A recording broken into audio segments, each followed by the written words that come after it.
Shalom dan selamat pagi saudaraku sekalian.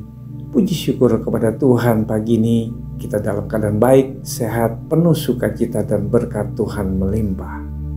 Mari siapkan hati kita untuk menerima pesan Tuhan pagi ini.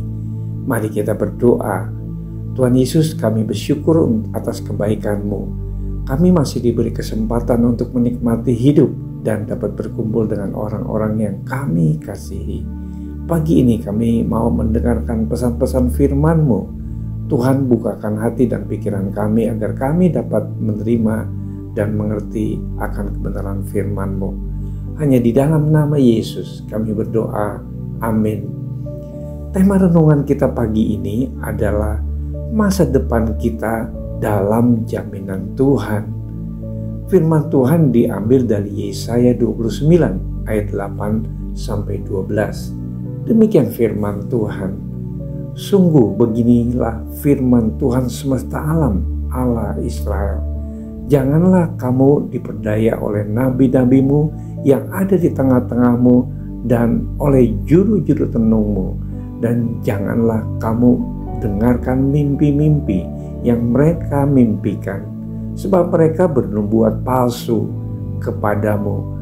Demi namaku Aku akan mengutus mereka, demikian firman Tuhan. Sebab beginilah firman Tuhan, apabila telah genap 70 tahun bagi Babel, barulah aku memperhatikan kamu. Aku akan menempati janjiku itu kepadamu dengan mengembalikan kamu ke tempat ini. Sebab aku ini mengetahui rancangan-rancangan apa yang ada padaku mengenai kamu.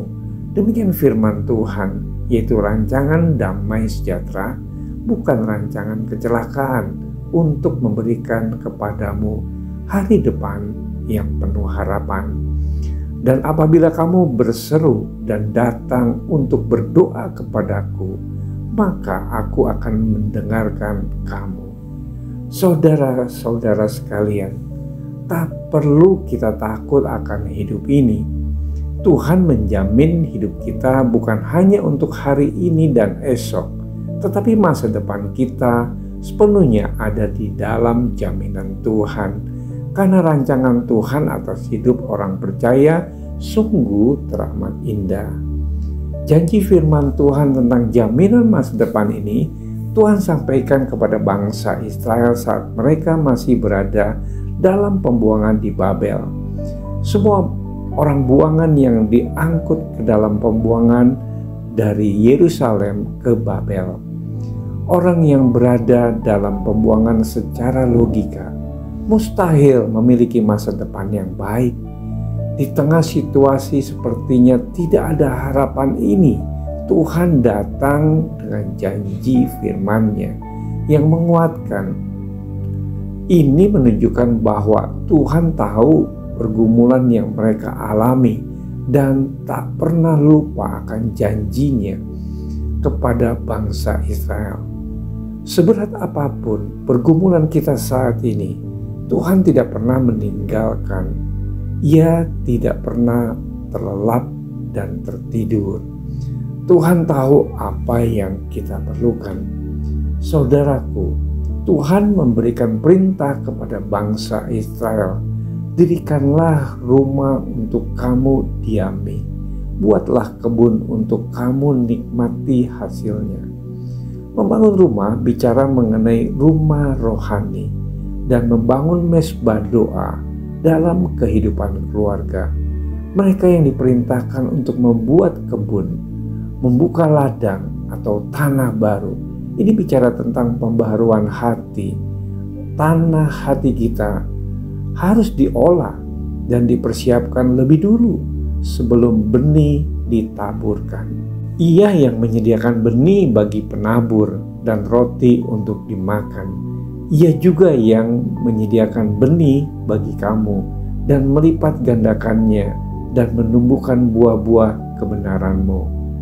Saat rumah doa itu harus dibangun di mana ada pujian dan penyembahan naik ke hadirat Tuhan dan hati kita siap menjadi tanah yang baik. Saat itulah Tuhan menaburkan benihnya sehingga benih itu dapat tumbuh dan berbuah-buah. Saudara-saudara sekalian, masa depan kita yang gemilang adalah kepastian bagi kita orang percaya. Apa yang telah Tuhan rancangkan pasti digenapi. Mari kita bersatu dalam doa. Terima kasih Tuhan untuk kasih dan anugerah-Mu dalam hidup kami. Kami percaya kepadamu, Engkau adalah Tuhan yang berkuasa dan berdaulat. Tuhan, ajar kami untuk mengerti akan kasih Tuhan yang melebihi segalanya. Kiranya Roh Kudus menolong kami agar kami dapat mendengar dan melakukan firman-Mu. Di dalam nama Yesus kami berdoa. Amin. Selamat beraktivitas. Tuhan Yesus memberkati.